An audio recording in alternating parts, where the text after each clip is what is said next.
സത്യാഗ്രഹമുണ്ടാകട്ടെ എന്ന് ദൈവം കൽപ്പിച്ചു. അന്നാറെ കോലഞ്ചേരിയിൽ സത്യാഗ്രഹമുണ്ടായി. ഒന്നല്ല രണ്ടെണ്ണം.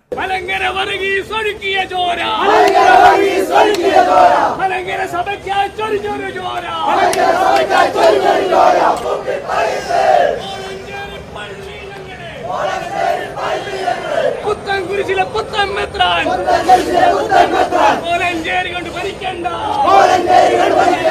പെരുമ്പാവൂര തെരുവീതികളിൽ മലങ്കര വർഗീസ് ഒഴുക്കിയ ചോര, മലങ്കര സഭയ്ക്കായി ചൊരിഞ്ഞൊരു ചോര.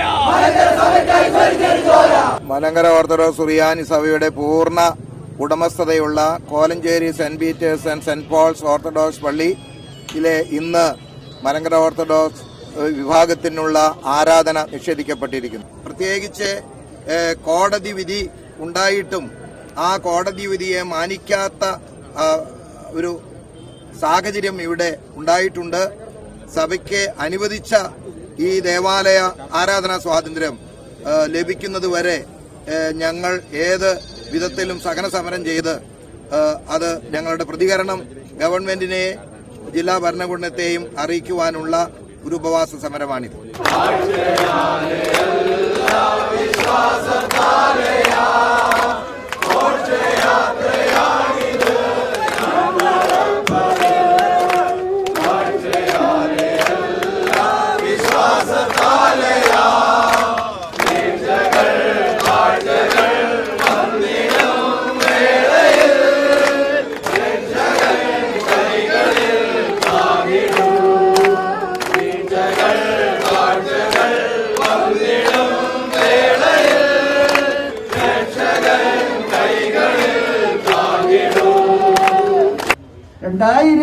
സുപ്രീം കോടതി ഇരു വിഭാഗക്കാരും പുറത്തുവെച്ച് നിർത്തിയല്ലാതെ കോടതി വഴി ഒരു 2000 വർഷവും കൂടെ കഴിഞ്ഞാൽ തീരുകയില്ലെന്ന് കോടതി പറഞ്ഞു.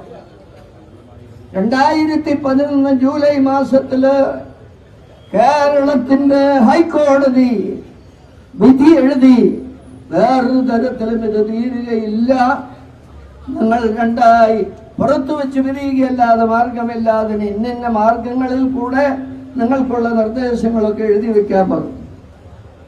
ഇതൊന്നും അറിയാത്ത ജനം കോടതി വിധി എന്ന് പറഞ്ഞ് പാവപ്പെട്ട ഈ ജനത്തെ പീഡിപ്പിക്കണ്ട. ഇനി ഏതായാലും മൂവാറ്റുപുഴ അരമനയിൽ നിന്ന് മാറട്ടെ, തൃശ്ശൂരിൽ നിന്ന് മാറട്ടെ, തെക്കുന്നത്തെ സെമിനാരി മാറിയാലും മാറിയില്ലെങ്കിലും ഞാൻ അവിടെ കയറി പ്രാർത്ഥിക്കണം. കാരണം ഇല്ലെങ്കിൽ ഞാൻ വെറും മണ്ടനല്ല.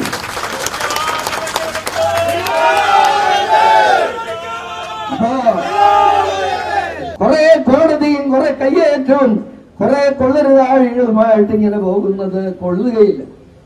എനിക്കറിയില്ല അദ്ദേഹം എന്താ പ്രസംഗിക്കുന്നതെന്ന്. സുവിശേഷം നിന്റെ സഹോദരനെ സ്നേഹിക്കാത്തവൻ എനിക്ക് ചേരുന്നവരല്ല എന്റെ പേരിൽ 497 കേസ് കൊടുക്കുന്ന സഹോദരന്റെ സുവിശേഷം എന്ത് പറയും അദ്ദേഹം?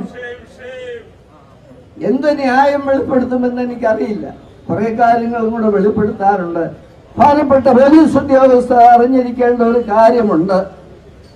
കോട്ടയത്തിന് തെക്കു നിന്നും കുറെ ആളുകൾ പുറപ്പെട്ടിട്ടുണ്ട്.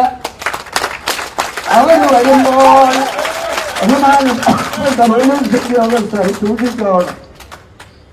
എന്റെ ആളുകളിൽ ആരുടെയെങ്കിലും ശരീരത്തിൽ തൊടുവാനിടയായ അത്